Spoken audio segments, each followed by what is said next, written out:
And so it was a very menacing thing. And my blood froze like when I uncovered this. I was like, oh my. Hello, and welcome to another episode of Chatter, a podcast from The Gist, with me, Josh Hamilton. This might be the most insane episode I have done to date. My guest today asked to remain anonymous, so I'll just refer to him as James N.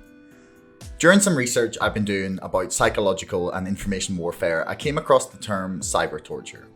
Cyber torture is a pretty vast term, but one example is the harassment experienced by Julian Assange whilst he was in the Ecuadorian embassy.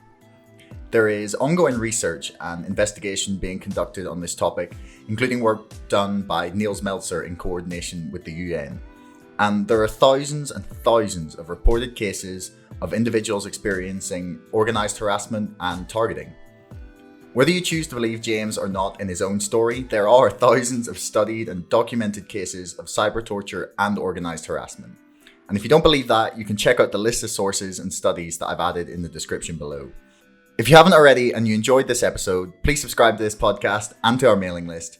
And don't forget, my book, Brexit, The Establishment Civil War, is now available for pre-order on Amazon. You'll find the link in the description below. So, here's James. You're ready to go? Okay, so mics are on. We are live. James, welcome to the show. It's very cool to have you chatting to me. Yeah, thank you for having me. Not a problem. So we're here to talk about cyber torture. So why don't you give people an idea of how would you even define it? Because I don't know, the term brings to mind so many different possibilities for what it could mean. So, why don't you start by laying out what it is?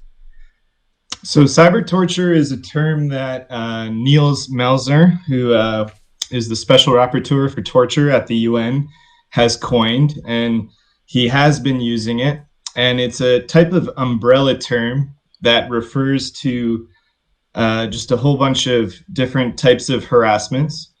So it's definitely an umbrella term, and there are some misconceptions on what cyber torture is exactly, because it can include lots of things. So it can include electronic harassment, which generally involves advanced technologies that can effectively torture you through like microwaves, radio waves. There's acoustic weapons.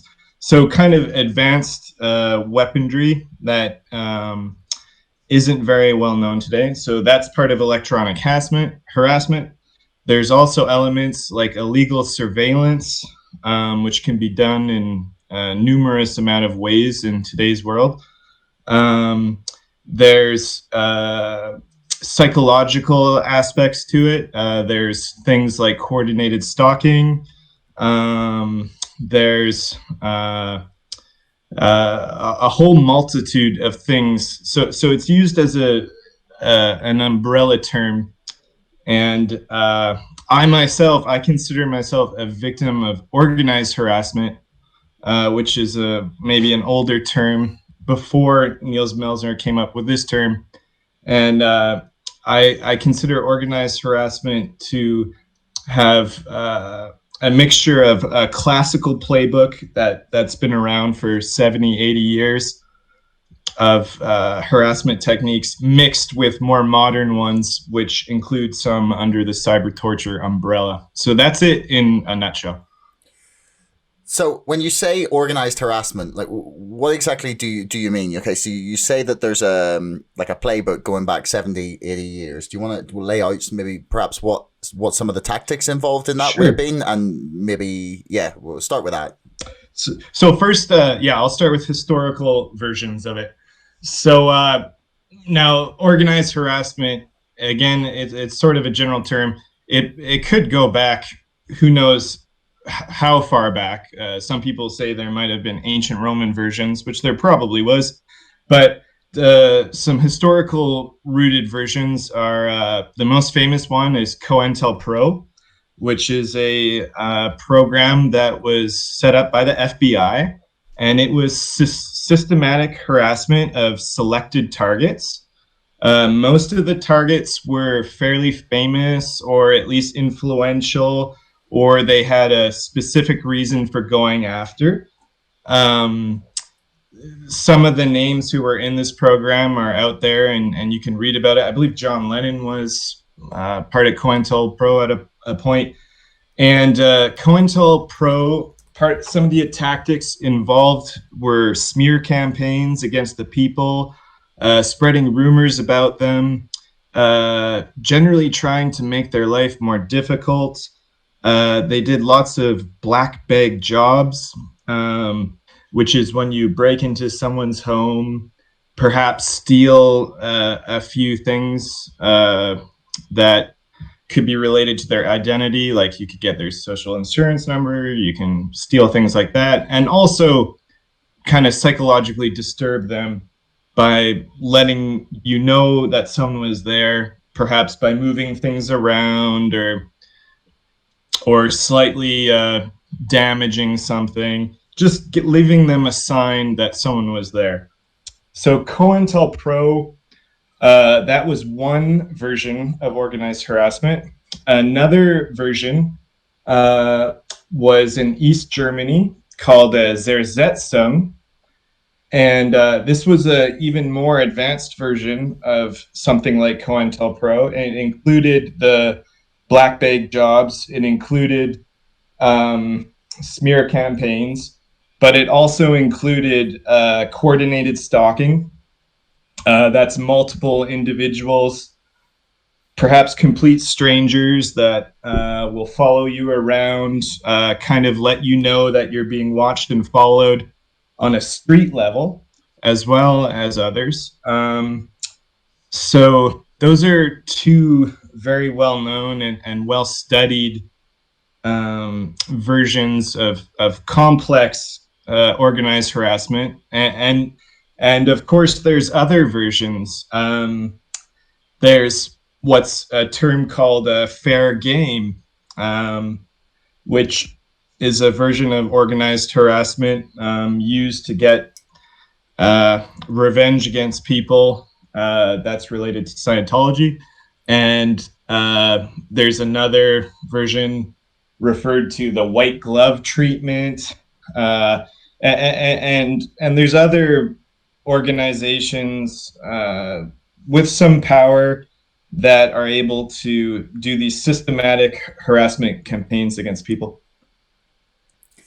So why would the CIA or any government choose to use these techniques to intimidate people or to try and, I don't know, coerce them into doing something? Why would they choose this as opposed to, I don't know, more or perhaps less subtle means of trying to, you know, mess with their head or attempt to get them to be quiet about something or stop protesting or speaking out about something? Like, why would this be the chosen method in order to, you know, oppose people, or essentially? Well, historically speaking, when we knew, for example, like it's a fact that the FBI did these types of things in the past. Mm-hmm. It's an effective way to derail their life. And in many cases, it can be done more or less without the individual knowing exactly what is behind it. So it can be very difficult to get help in such a situation. It's covert harassment is what it is. And so the FBI did use it effectively against targets that they just wanted to either slow down, get more information from. In some cases, the FBI did even murder people. I think Fred Hampton was the name of one of the people that the FBI did murder. That's the most extreme case, but it's for power and control, and it's one of the effective tools that they have. And it's not as extreme as an assassination because they can't go around assassinating every single people, although they were related to the program in some cases. But it's a means to have power and control and to silence your enemies or slow them down. So that's the reason why the FBI did it. That's the reason why the Stasi state did it in East Germany, because you could eliminate someone. It's a form of psychological warfare, just low intensity psychological warfare to silently eliminate someone. So that's the historical reasons for those versions of organized harassment. I mean, that definitely makes sense. If you were to be running if I was to have my own country and you're in charge and you go, okay, we need to try and maybe get these people discredited, or we want to send them a message that we don't like what they're doing, but we don't want them to explicitly know who it is that's doing it or exactly what it is that's being done. Or like you said, even if there's nothing happening, it feels like maybe there's nothing happening, or you might just be losing your mind. Like that's probably one of the most effective ways to get people to break. Like you don't have to ruin, like to completely take them out in order to silence them. You just need to break them psychologically, and which is probably a lot easier than discrediting someone's ideas. So when did you first come across the term? Was it like when you said you'd been a victim yourself, and I want to get onto your own experience, but when did you first come across cyber torture as like an idea or a term? Was it only when you began experiencing harassment, or were you sort of familiar with the term and the idea beforehand? I had very little knowledge about most of these topics, but I became a victim of organized harassment myself. So cyber torture is the term being held up by Nils Melzer, and he has kind of his own game plan for that. And it also is talking about stuff in the future. I've talked so far about organized harassment of the past. Well, these same programs, the Cointelpro program, they said, oh, we don't do that anymore. But I don't believe that for 1 second.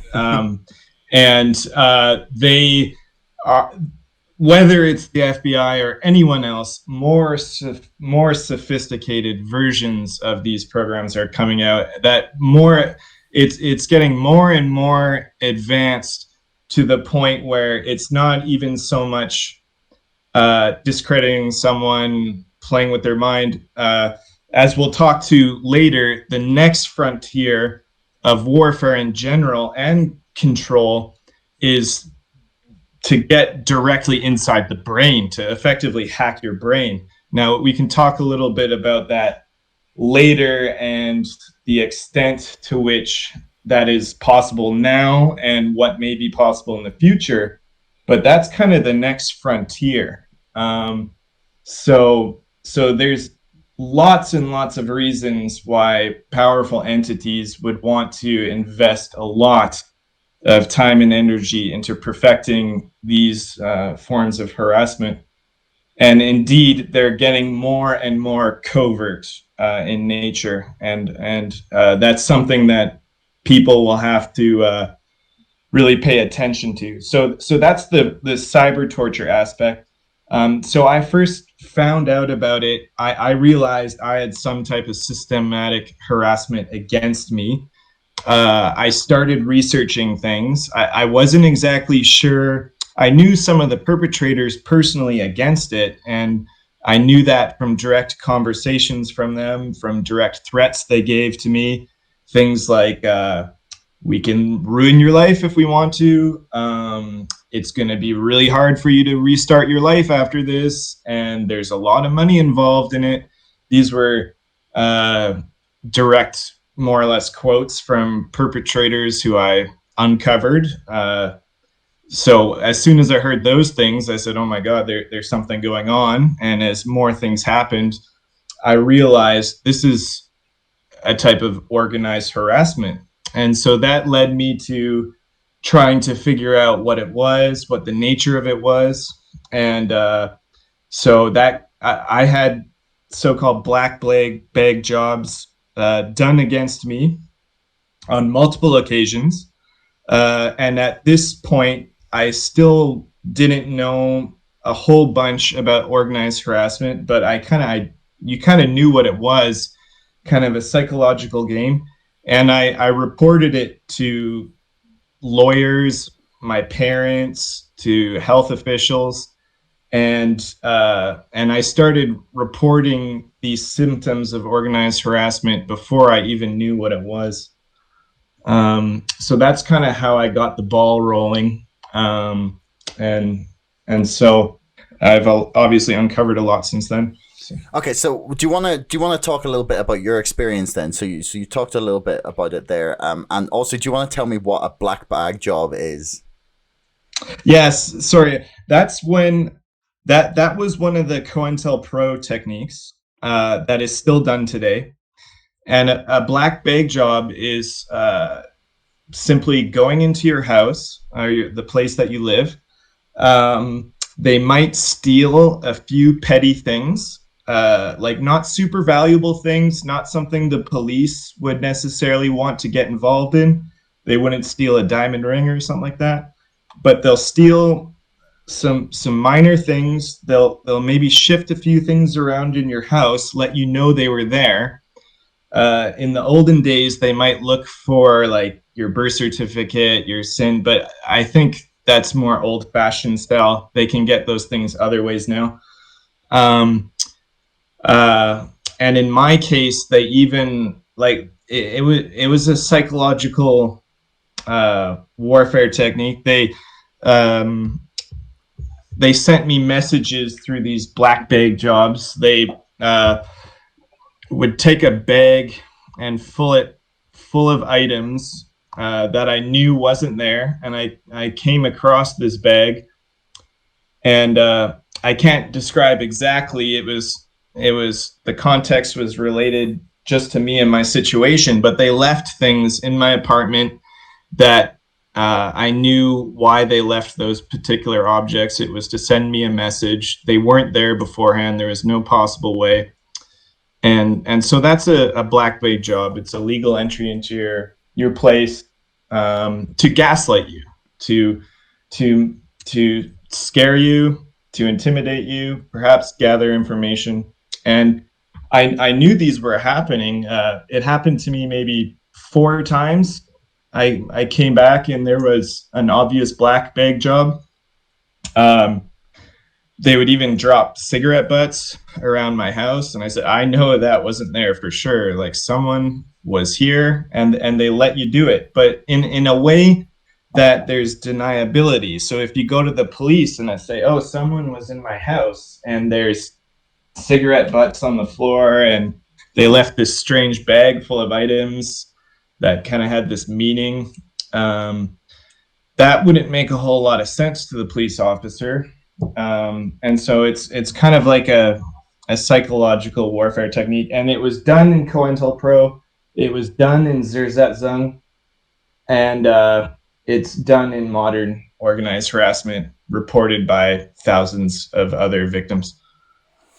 I mean, what you're describing actually it reminds me of some of the things I've heard about happening to Bob Lazar, who is someone who claimed to have worked for the US government in some military bases relating to Area 51. And he says that, yeah, it's a really hilarious, but his story is really weird because he's experiencing some of the same things that you're saying. He's coming back and maybe he'd wake up in the morning and he'd go outside and his car doors would be sitting open, or really tiny things that like was slowly just really fuck with your head. So you said people came into the apartment and they actually like left like a bag just of items as some sort of message to you that they were that Yes, I wish I could explain like what exactly was inside the bag. Yeah. But this is kind of it's kind of an online, like this is a real ongoing issue for me. There's legal elements, there's people I don't want to mess with, so I can't exactly, maybe one day I'll write a book about this or something, but I could, like, it was objects that there was no possibility I just left behind there, and they had a specific meaning, like a message, and the message was like, we we can ruin your life. We're watching you. Like, this is to put fear in you.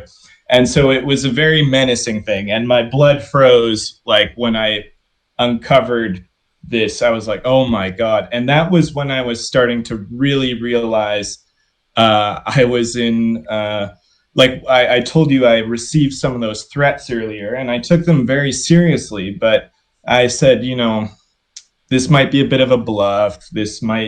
What do you mean there's a whole bunch of money behind this, or you can ruin my life? I didn't know how to interpret those things. And then when these events started to happen, I said, oh my gosh, this is really serious business. And also, these people know what they're doing. They're good. They're able to pull off pretty impressive covert harassments. And so that was one of them, and one of the ones that I really caught on early, that I knew I was in a tough situation. So where did it start? What was the first time that you thought, well, that's a bit odd, or something happened, or you were aware that you were a victim of something? So this is an excellent question. And it's a little bit hard to describe, but I'll do it. Basically, I was targeted for years before I was aware of it, which is not uncommon from what other people said. Now, this doesn't mean I was harassed all the time. This doesn't mean I saw coordinated stalking or black bag jobs all the time. But I could kind of reconstruct the timeline for how this unfolded to some degree. I know for sure some of this began in 2013. And one of the earliest incidents, I have to be a bit careful about talking about this, but I was put on a watch list for an incredibly petty crime, like quote unquote crime. It was a very small misdemeanor that kind of happened in an orchestrated fashion that seemed very odd to me. And I do believe this was done not as a coincidence, but a police officer came up to me and he said, like, yeah, we know about this real basic crime. It's not even a crime in Canada anymore. And he put me on a watch list. He said, you're going to be put on a secret watch list. It won't show up if you go to the border or something like that, but we're putting you on this watch list. So I really wish I called a lawyer at the time and I refused to give my information for the watch list. These police did a few other sketchy things. I think the whole thing, it seemed to me like really sloppy police work. I'm not going to say exactly what they did, but they didn't do things exactly by the book. It was really not a major crime or anything like that. Like I said, it's not even a crime in Canada anymore. And I think this whole setup was orchestrated. So that might have been the first seed. And in these more sophisticated organized harassment campaigns, they can spend some time to get started, to get a profile on you, to research you, to know where they can attack you, find out what your weaknesses are, find out what skeletons you have in your closet, find anything like that. So that was the first trace I noticed of something odd going on. And there was more to that story, but I'm going to leave it there. I can move on a bit. And then I moved across the country to the other side of the country. And I didn't notice anything unusual for like a year or two. But then in retrospect, I started to realize that people were being planted into my life for nefarious reasons. And so this was happening for 2 or 3 years. And at the time, I just thought, oh, these are just jerks, or you just have bumps in the road in life. But what happened is I started to have a few bad experiences with people in my job, related to my social circle, could be roommates, things like that, who were acting very, very bizarrely. And finally, it was when I confronted one of them. This wasn't until 2019. When I confronted one of them, they responded with these direct threats, with this notion that there's like more going on than you realize. Uh, Sorry, I'm speaking very carefully because I don't want to implicate people. Oh, that's okay. But uh, um, what basically happened was it wasn't until 2019 when I really confronted one of these people who I felt was damaging my life. I thought they were gaslighting me. I believed that they were doing another very unethical thing against me that I can't bring up. Um, and I confronted them, and that's when like I said, this is way too over the top. And as soon as I uncovered this, I realized that this person was part of a plot, that this was not an accident, that all of these other people that I was involved in uh, actually knew each other.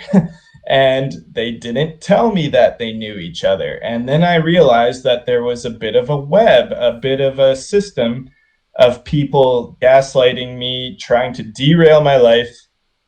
And that was something that took me a while to uncover, and I may have never uncovered that. It would have been very possible that I would have never uncovered that there was a connection between these people who were in on it.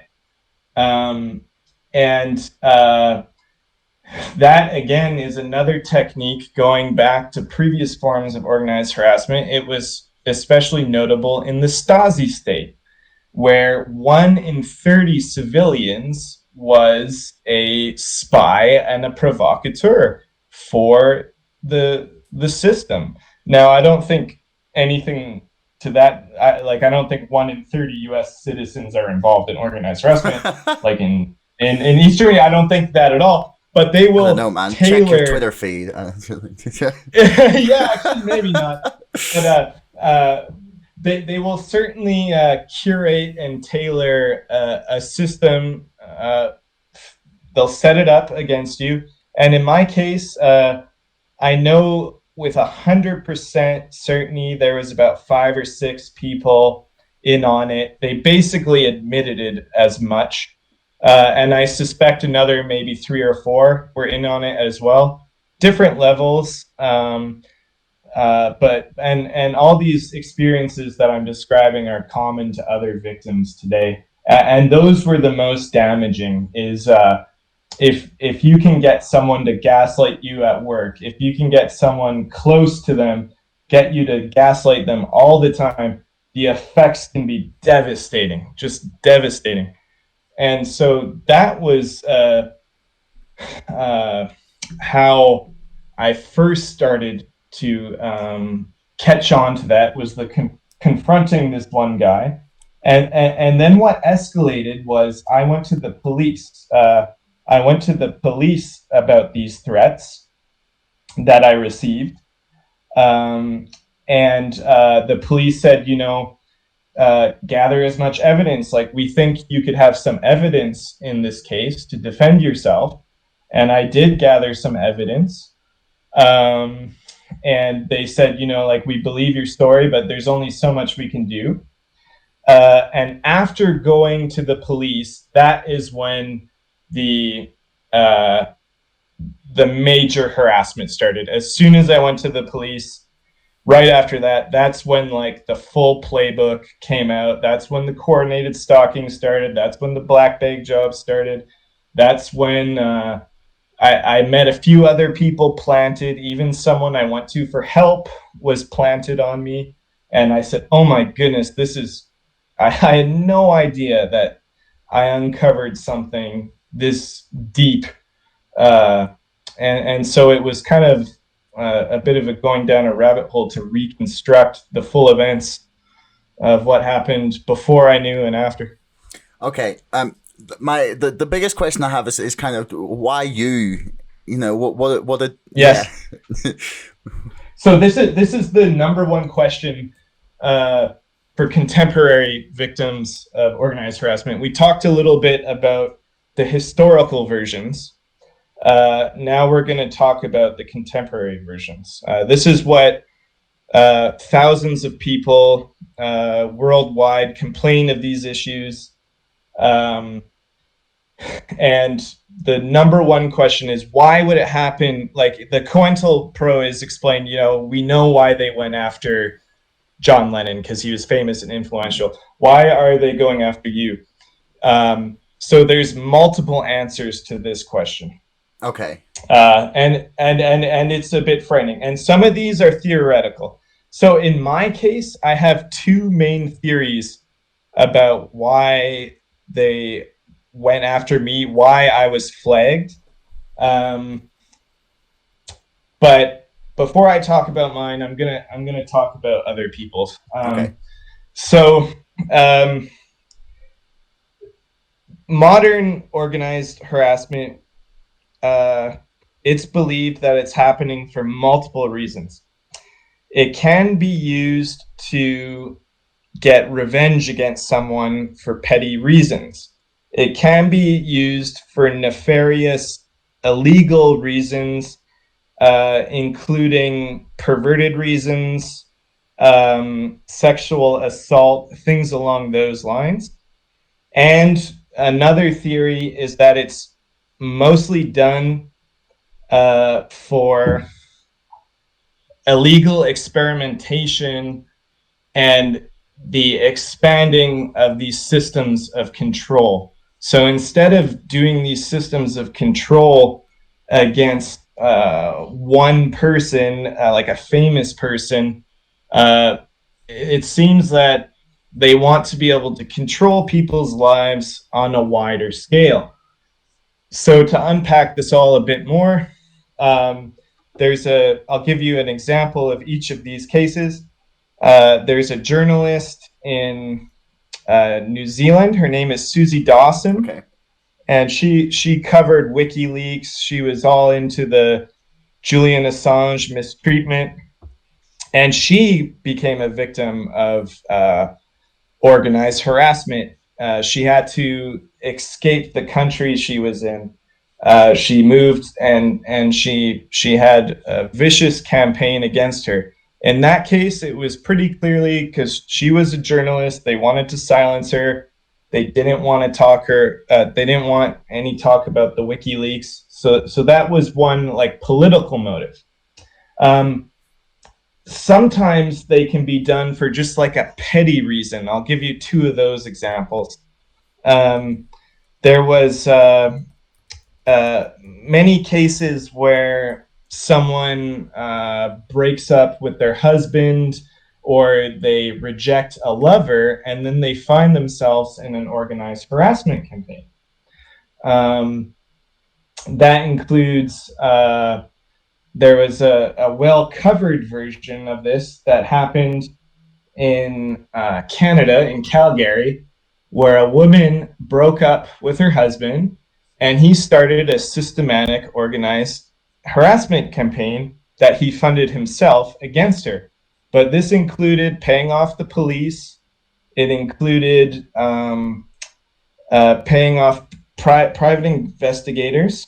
And all of this was proven in court, including that the police were in on this stalking campaign. And so that one ended. But the third one is the biggest and the biggest explanation. And that's that it's done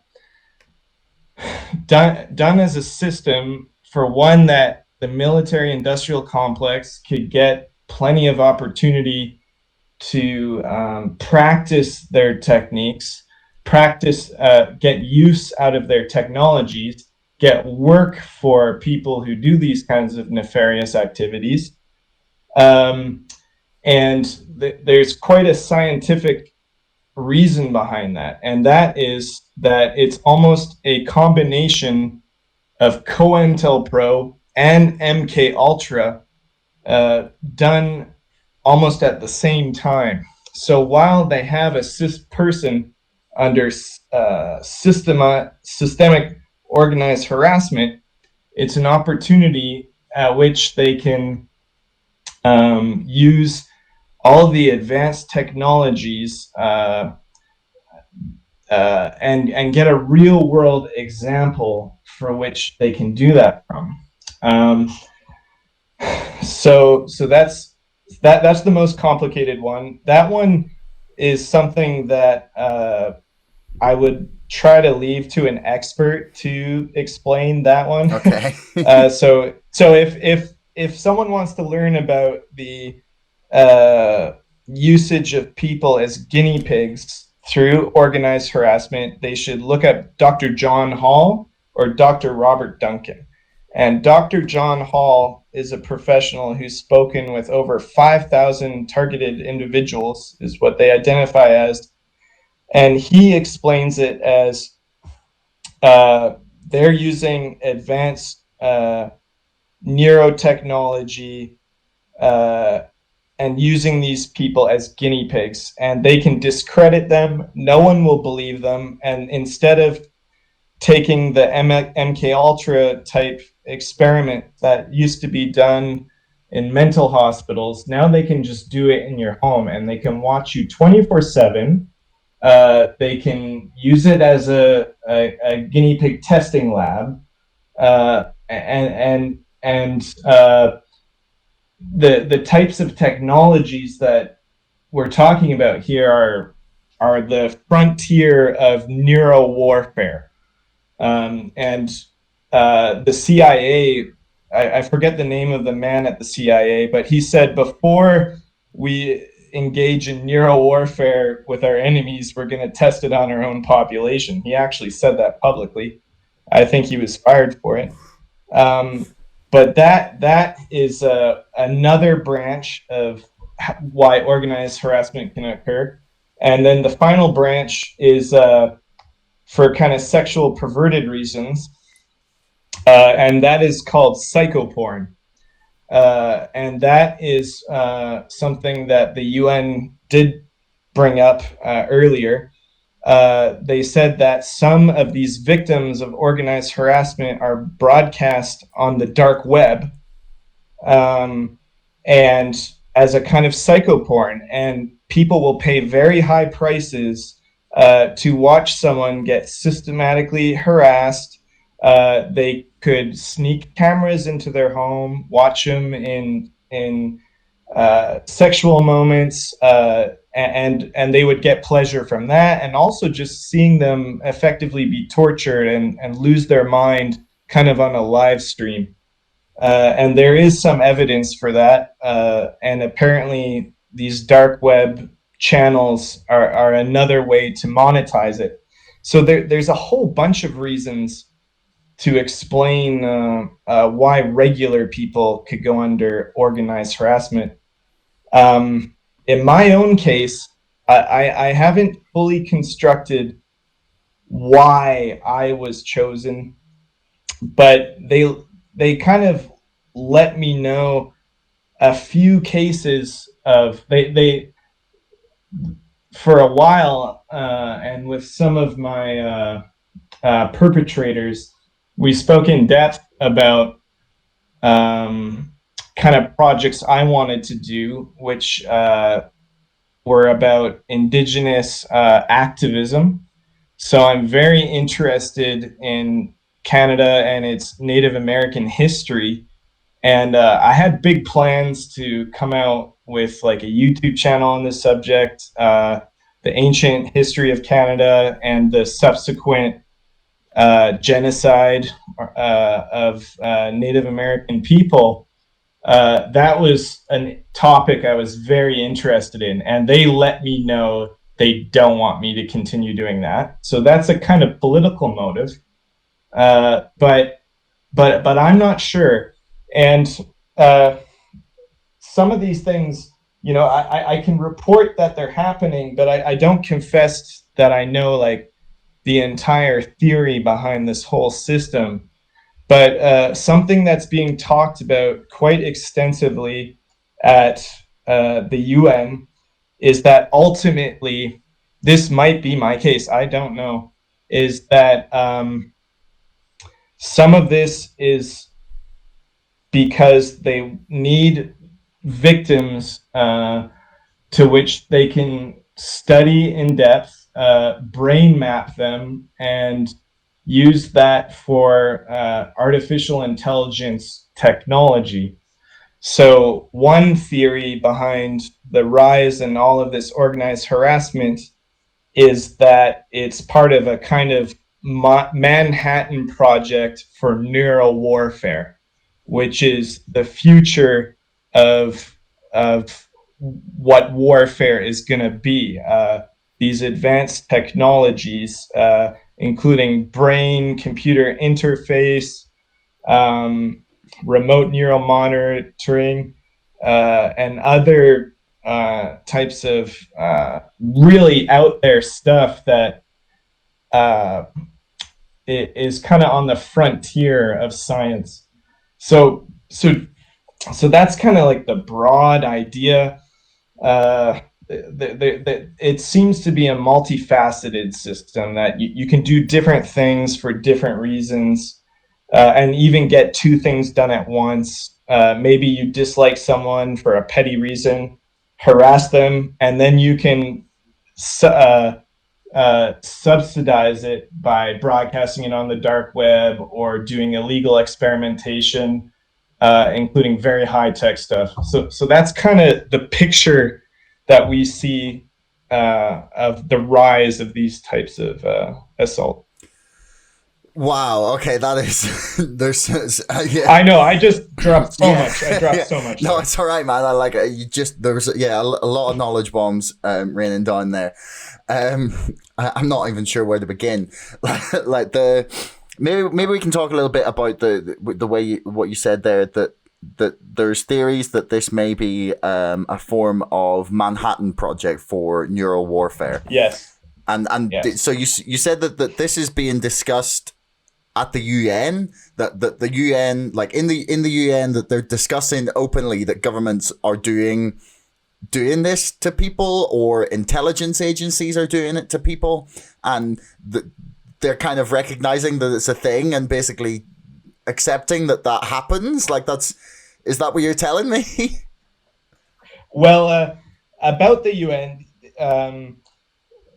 Nils Melzer did his presentation yesterday. Yes. That many people were waiting for. He didn't really go into any types of torture specifically. He talked about two main things. He did mention psychological warfare quite a few times. And that's a key component to this whole thing, because it's believed that Julian Assange experienced psychological torture. And most of cyber torture is related to psychological torture. That includes coordinated stalking, aka known in slang as gang stalking. That's psychological warfare. Black bag jobs, psychological warfare. Doing this as a campaign, altogether, that is psychological warfare. And this is a new way that a new system of control is to destroy someone psychologically in almost a no-touch way, so that you can nefariously control or destroy someone's life and make it seem like it was just self-destruction or that nothing else was involved. So this is a new technique to to harm people and control people, and it's the future of warfare. Even Vladimir Putin said a few years ago, he said, the future is neural warfare, like these advanced, whoever controls these things will control the mind. And so this is the kind of MK Ultra side to modern organized harassment. Now, is the UN openly talking about this as a Manhattan Project? I haven't seen that. Oh no, I don't. I don't come mean from that the they're UN. talking. Yeah, No, yeah, I don't think they're yeah, being that explicit. yeah, It's more as like yeah. they're No, the UN are open in it, or like happy to hold a discussion in which they discuss that governments or intelligence agencies may be committing these crimes, or they know that they are committing these crimes against their own populations. Like, is that would that be accurate? the only sign I saw that from the UN was they did say that cyber torture is committed by government, corporate, and criminal Okay. entities. And that makes sense to me in explaining why organized harassment happens, at least the modern forms, because I think all three of those entities get involved in it. Um, if you get in trouble with there was an example where eBay started a organized harassment campaign against a blogger who wrote something negative about eBay. It was as simple as that. And they tried to systematically ruin their life. It was a vicious campaign. They would do things like ordering pornography under his name, but sending it to all of his neighbors on the block. What? They sent like dead animals and live spiders to his door. This is because someone wrote something bad about eBay, and and they were high like executives at eBay that were involved in this, and it was the most petty thing you can imagine.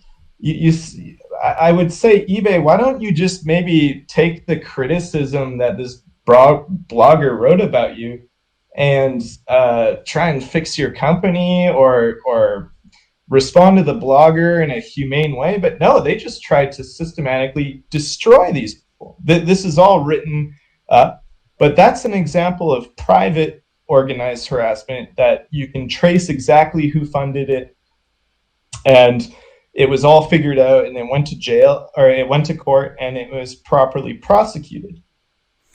Yeah, like what you're like when you're talking about MK Ultra as well. It makes it all seem very much more real, because there's always going to be like people being like, oh, this is definitely just like conspiracy theorists talking rubbish like they did in the 60s. But then MK Ultra is real. Like, it happened. Like, it's the documents have all been declassified. There's been, I don't know how many documentaries made, and how many like different stories have been told about the shocking torture of US and Canadian citizens. Basically, I think to say that this is ridiculous, that this could happen, as I'm sure some people will, is probably quite naive. And the Assange case is just the tip of the iceberg, I think, really. Yes. And a good introductory point, because I know what I'm saying, like, even if I was listening to this myself, I would be very skeptical of what I'm saying. Not necessarily dismiss it, but it is like stuff that you're not going to take easily. But I'll make a few points to that. First of all, I talked about East Germany earlier. There was some 10,000 victims of this coordinated harassment. No one believed them at the time. They were considered delusional, and no one thought it was a real thing. That's until the system fell, the documents came out, and it was proven that all of this was reality. So that happens to a lot of victims of organized harassment today, is people just doubt them. They say they can't make sense of it, so they think it's not real.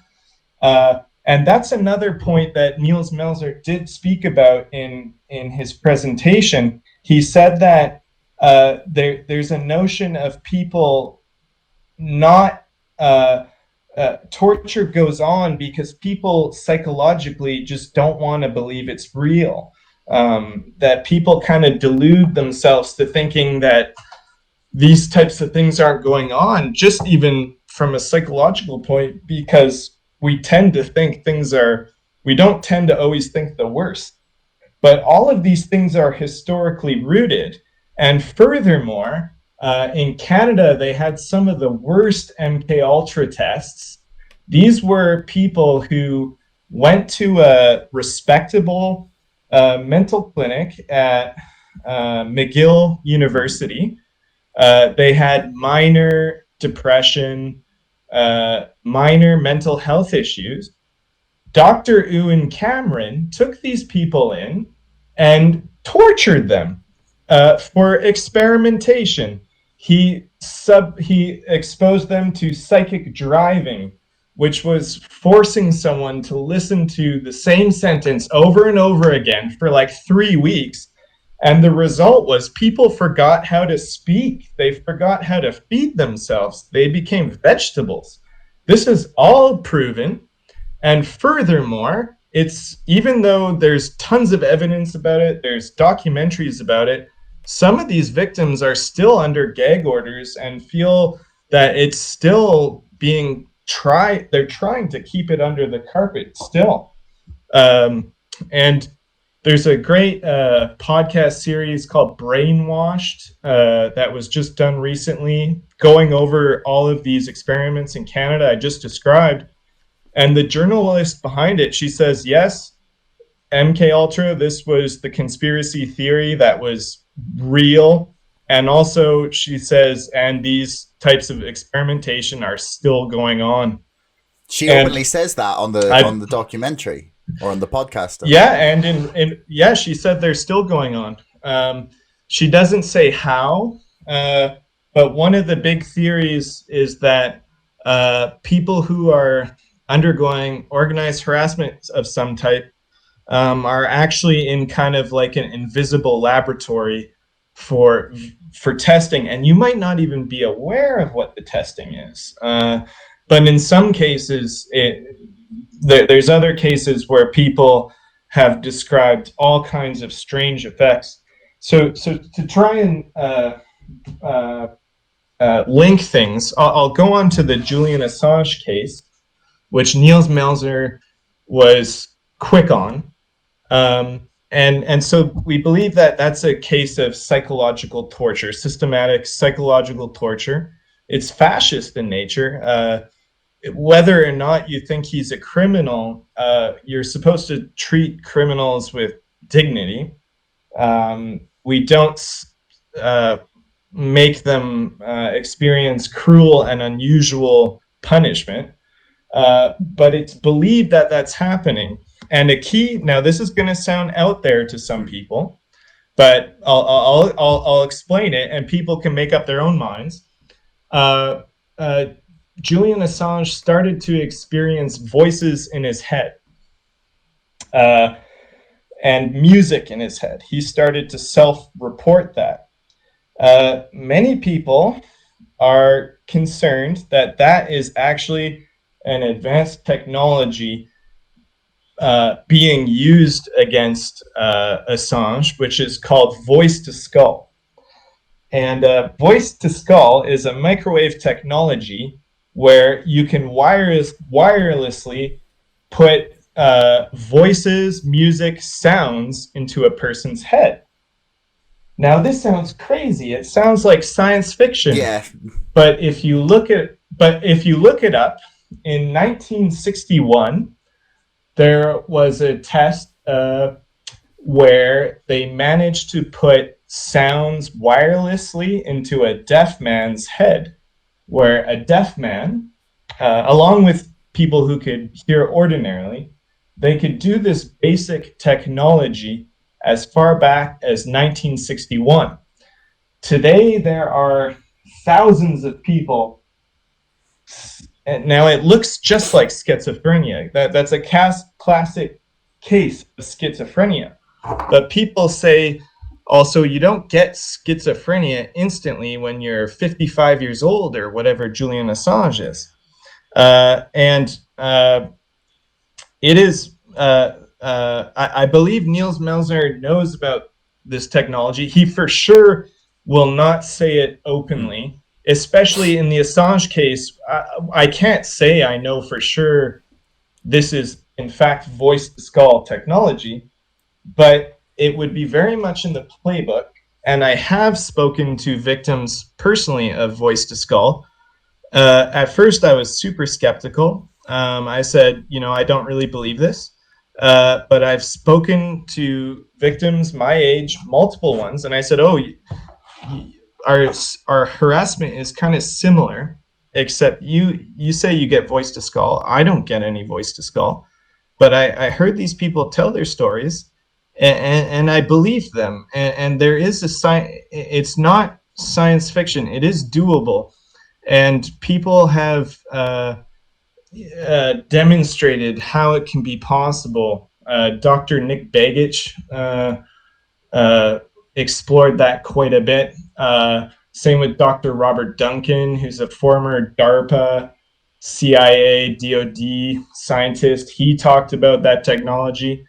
And he said the computer, or sorry, the brain is not a mystical object that operates outside of the physical world. It's kind of like a computer that is in the real world, and it can be interacted with. You can beam things into it. And a big there was even a little bit of mainstream coverage of the voice to skull technology, where a man complained about it in China, and they did tests on him. They scanned his brain. It had no sign of any damage to his brain, or his brain was operating fine. And he says he's continuously being attacked by this voice to skull technology, which is very similar.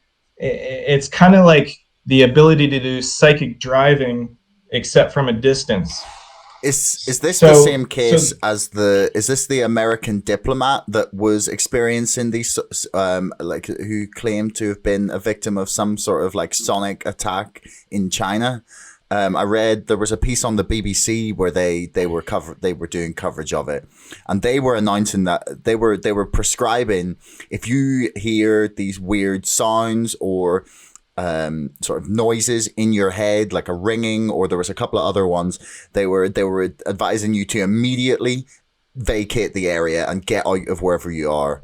Immediately go away from wherever you are and try and get as far away from the where it seems to be the source of the noise. So like the BBC were openly saying that this was happening and telling people how to deal with it, basically. So I mean, I think there's at least there's at least like mainstream coverage in terms of that. Like they're all, and Mike Pompeo, I believe, went in front of a congressional committee. I'm not sure which one, I can't remember, but he was talking about either this case or a similar case where there had been some sort of sonic attack on a US soldier or diplomat as well. So it's not like this is completely reserved for the dark forums of Reddit, where people are claiming these things are happening. It's very much out there in the mainstream press when you really look for it. Yes. And I was quite skeptical. The best coverage, some of these are different forms of technology, but if someone wants to learn about the future of control, the future of both controlling populations, the future of warfare, it's neuro warfare, and there is a scientist called Dr. James Giordano. And he has many, many lectures where he's just talking about, like, look, guns, bullets, and bombs are old school. Warfare is going direct to the brain, and it's now a whole bunch of technologies that you can't even see coming towards you. And so the theory is, well, you have to have some idea of what these dangerous weapons are going to do. They have a whole arsenal of them, and some of these weapons we have no idea what they are, because no one knows what the most secret advanced military technology is. But there is a underground arms race for this. Like China is interested in it, Russia is interested in it, United States is interested in it. They have to develop these weapons that can either kill you in some covert way, like it could give you a heart attack out of nowhere.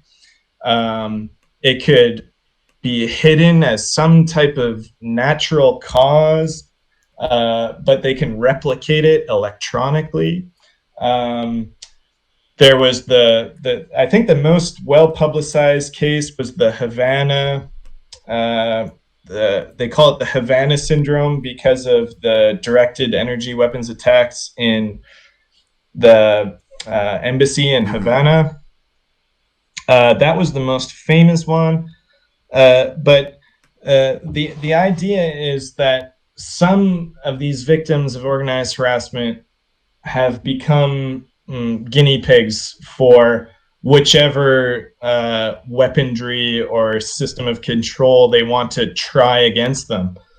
And indeed, I've talked to other victims who have like burns on their body from directed energy weapons, or psychological trauma from the voice to skull, which is just like almost like a radio being played in your head. Yeah, like, I mean, so I had to do a little research on psychological warfare when I was writing my book, because I was talking a lot about just how social media can be used in trying to basically use psychological warfare techniques against like an entire population by just like subtly nudging them with propaganda or trolling. Oh yeah, was used by the Russians, by the Internet Research Agency, and I came across this piece where in 2015 the British Army actually announced that they were like forming an entire like brigade, the 77th Brigade, I think it was, in order to, it was going to be their modern psychological warfare division, essentially. So, you know, this is something that the governments are 100% interested in. But like the things like the directed energy weapons and the, you know, sonic weapons genuinely would sound completely insane to people when you talk about it. But I mean, if they're standing up in the UN and talking about this as a problem, then there's got to be, you know, there's no smoke without fire. And Nils Melzer actually said something really interesting in his address yesterday, and he kept mentioning this idea that society is willfully ignoring this. Like, we're aware that it's happening, yes, and we're sort of ignoring it. And I guess it's when you have so many victims coming forwards and, you know, nothing's being really discussed about it, do you think there's things like this that we just kind of ignore and accept as a part of parcel of society? Is that why we're ignoring it? Well, I think now to answer your question, Bill Binney was the former technical director of the NSA in the United States.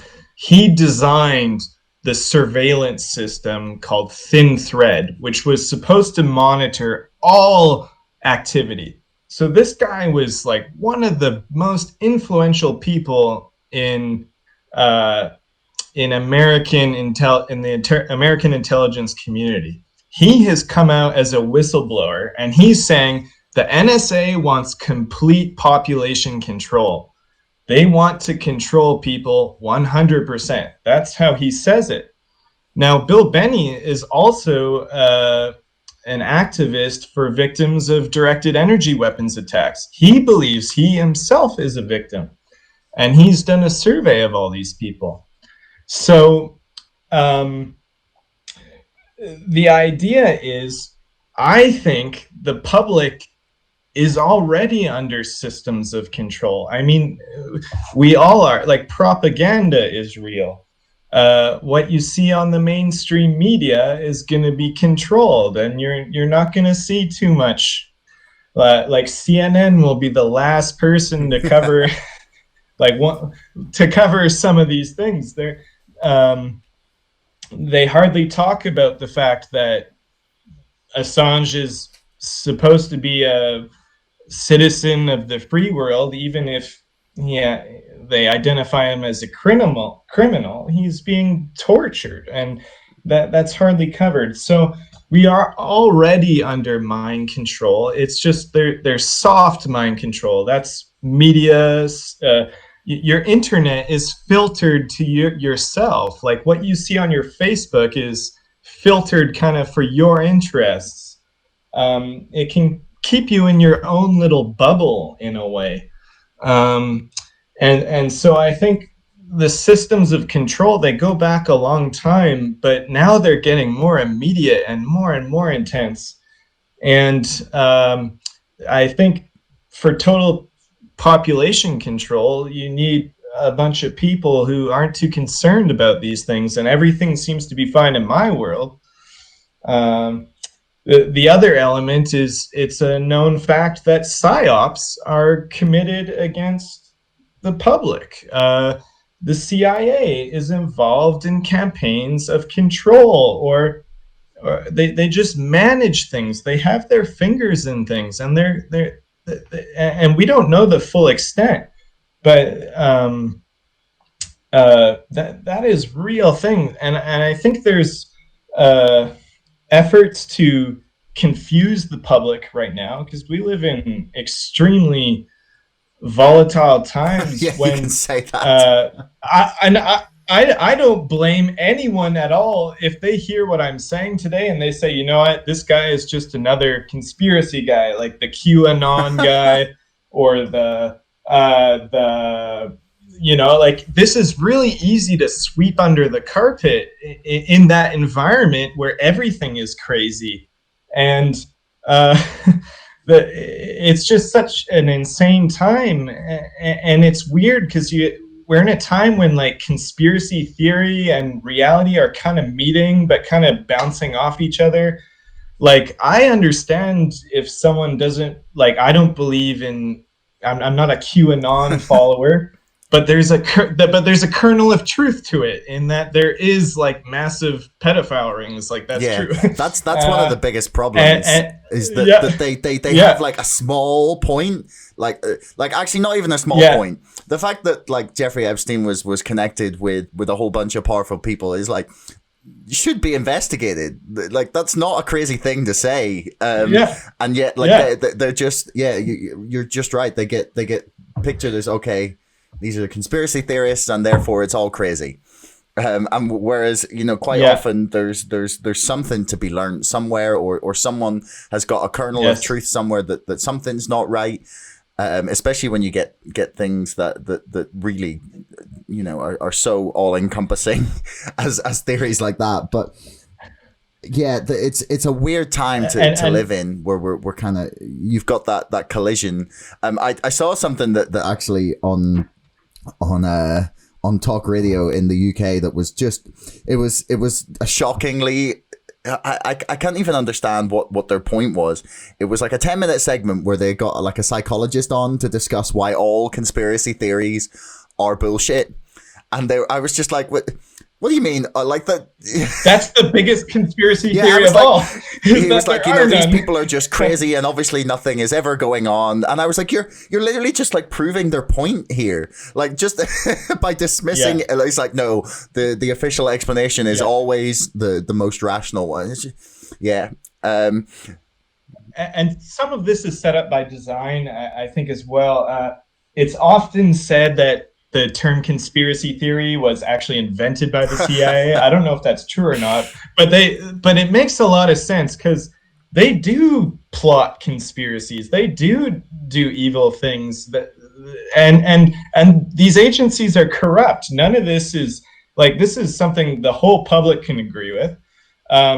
Also, these techniques of harassment, these techniques of experimentation, they're well documented. They're all real, and we're naive if we think they've all ended.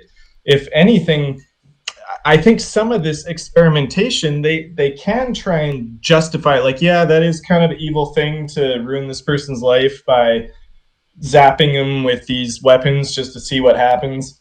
But we have to do it because if we don't do it, China will do it, and then they will rule the world when they have more advanced equipment than us. Something like that might be going behind the scenes. But also with corruption, it can get super nefarious. And another example is there's the classic case of the tinfoil hat. And the tinfoil hat is like the most like clearly like no one with self-respect wants to believe in a tinfoil hat theory. That's the most craziest one. That's the guy in the movie who thinks the aliens are beaming things into his skull. Well, guess what? The CIA and other agencies like that are experimenting with technologies where they do beam things into your skull. And I don't think the tinfoil hat is actually going to help you in any way. But that image of that being impossible needs to be wiped out because we're in 2020. Tech is out of this world.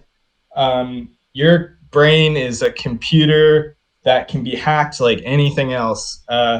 And now brain hacking isn't super advanced to the point where you could do anything like it's the mind control playbook is quite vast, but they're still in development.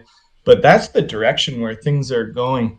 And I think the public just has to get a sense that no, like this neural warfare, this stuff is here, and it can be used for population control. And even it's already showing up. There was the whistleblower in the United States who pointed out directed energy weapons.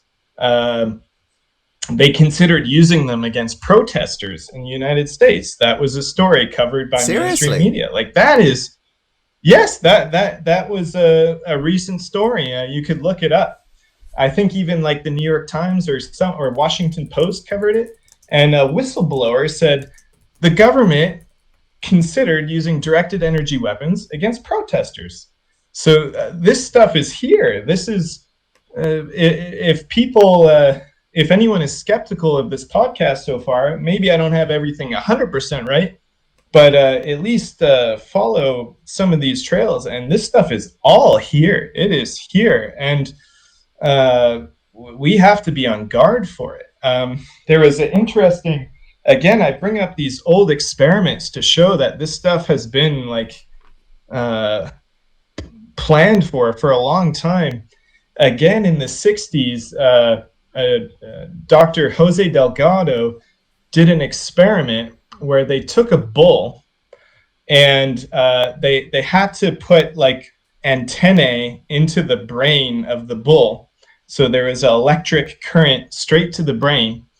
And from a distance, they could get this bull, they could get it worked up in a rage and then get it to calm down instantly in like half a second.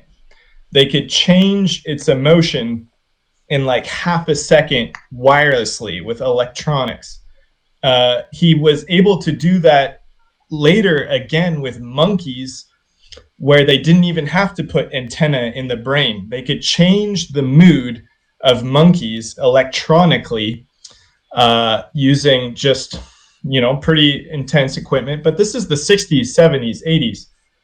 This stuff, I'm certain people have reported about it, that you can electronically change humans' moods wirelessly, even on a crowd level.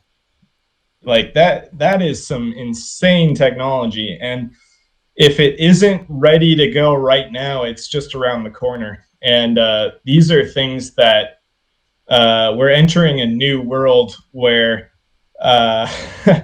we can't be caught off guard if these systems of control, electronic control, are out there and people are unprepared for them. That's very dangerous. Yeah, just for posterity, all the stuff we've talked about, I will put links to in the resources in the description, just so in case anyone's thinking, no, these guys are talking rubbish. The heat ray. Sorry, I've just looked up the thing you talked about. So the military police sought a heat ray weapon deemed unsuitable for war use to use on the protesters in Washington D.C. It's called an active denial system, or ADS. And this is a Slate article with so yeah, this isn't some, again, forum comment that we're talking about. No. Just to sort of move towards wrapping up here, like where is this going? Do you think, and sort of how would one try to do anything to fight back against it if you were disgusted by what you've learned here today? This is the best question you could have asked. This is why I'm coming forward, by the way, why I'm speaking publicly about this. I don't think it's beneficial to my own status. Whatever my status of organized harassment is, mine seemed to be, I know for sure the Cointelpro side was real. I don't know, in my case, if I'm being MK Ultra, I'm not aware of it. But I'm doing this because we're going down a dark road here that is more Orwellian than Orwell can imagine. If you want to get another sense of technologies that I believe might be tested on people, again, you can look this up if it doesn't sound real.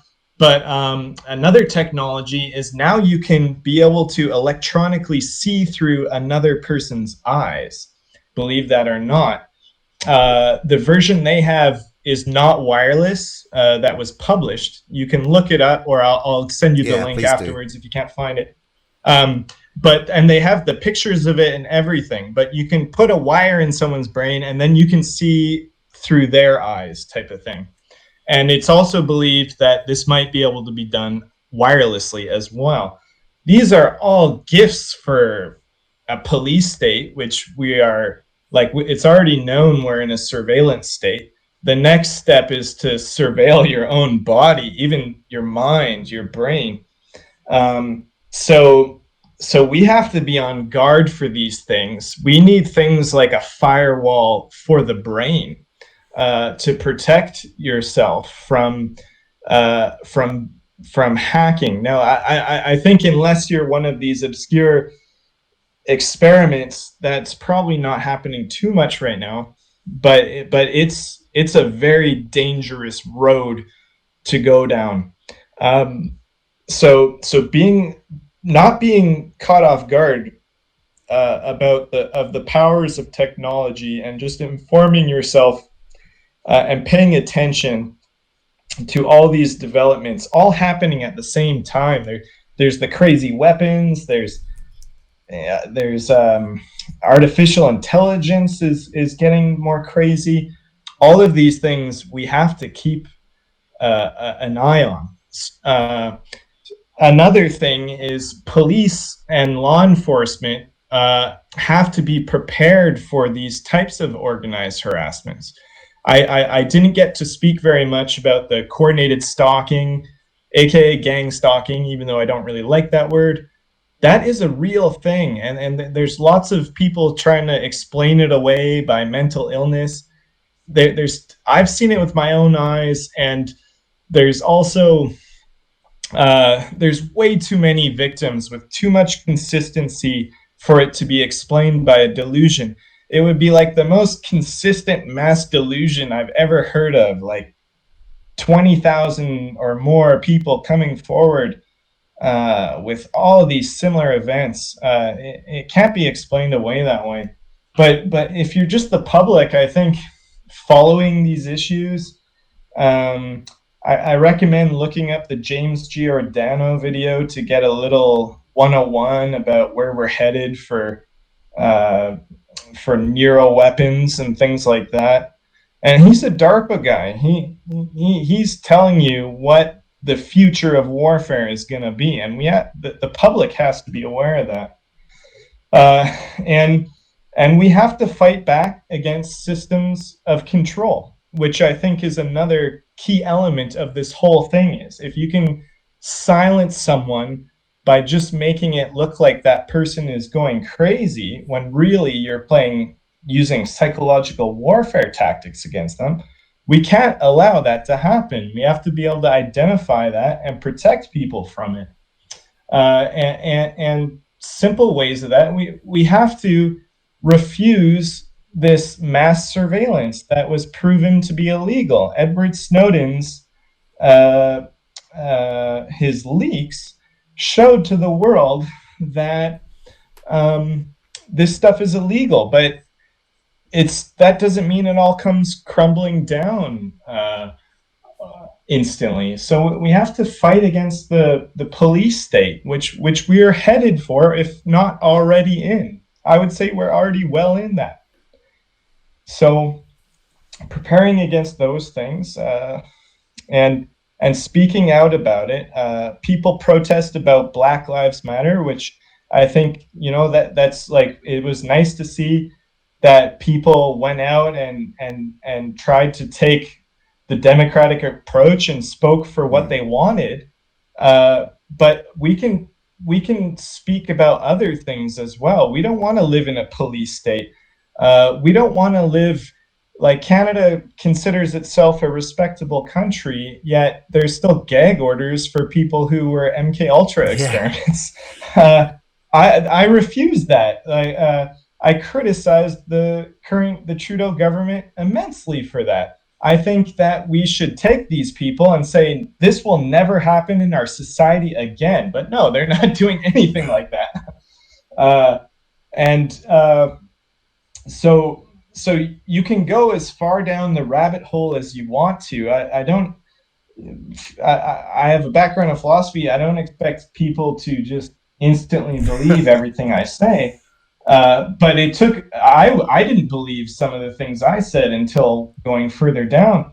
But at least pay attention to these things and realize that there are great powers trying to control things, and they will use whatever methods that they deem fit. And there's kind of a technological race going on right now, and we're all going to have to really be prepared for that. I guess it begins with knowledge, knowing, being aware of it. My hope is a few of these technologies get really properly exposed, and we can really like the directed energy weapons have been fully exposed now, especially with those whistleblowers and stuff. And we'll have to, the danger of technology is, as soon as you have a new technology, you have to have something to counteract it.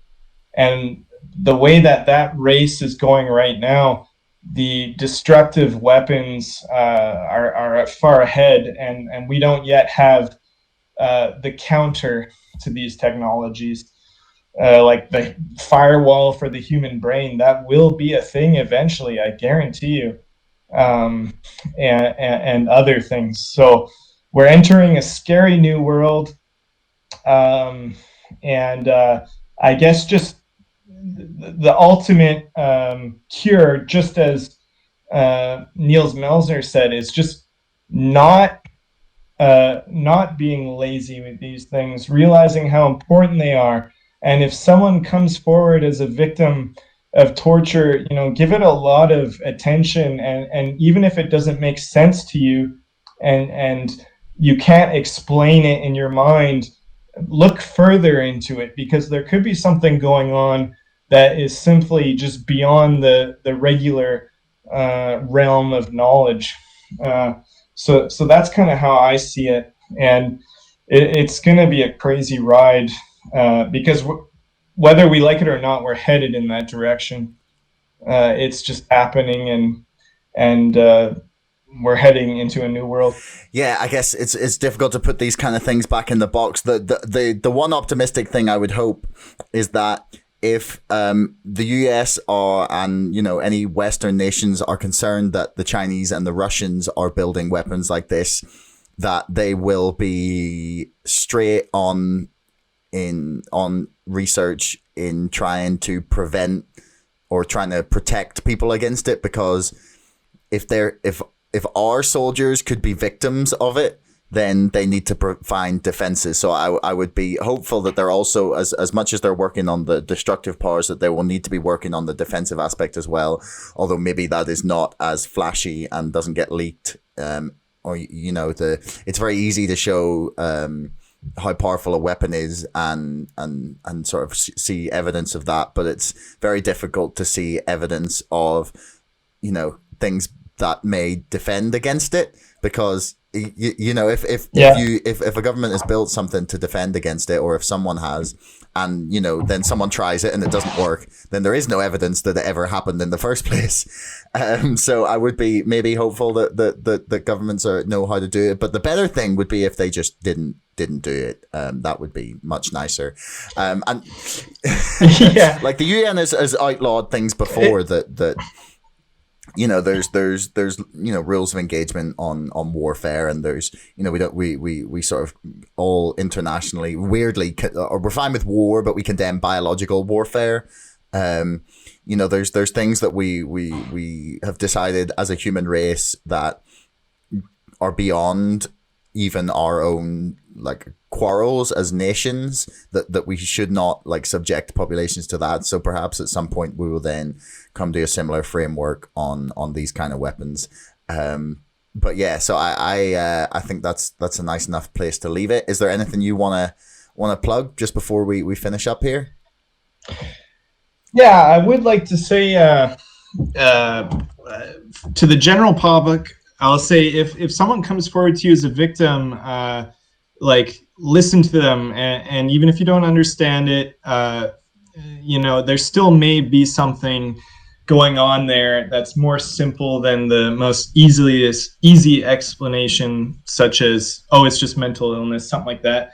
And I will also say to people, I've spoken to many victims out there who have gone through things similar to me, the smear campaigns, coordinated stalking, break-ins, psychological warfare. It's like low intensity psychological warfare. I've even spoken to the victims of the more extreme stuff, like the directed energy weapons, the voice to skull. For all those people, my heart goes out to you. I know what you're going through, and I recommend just trying to reach out to other victims, try and find people going through the same things. Don't delude yourself. I know it can be hard, because psychological torture can flip your mind upside down.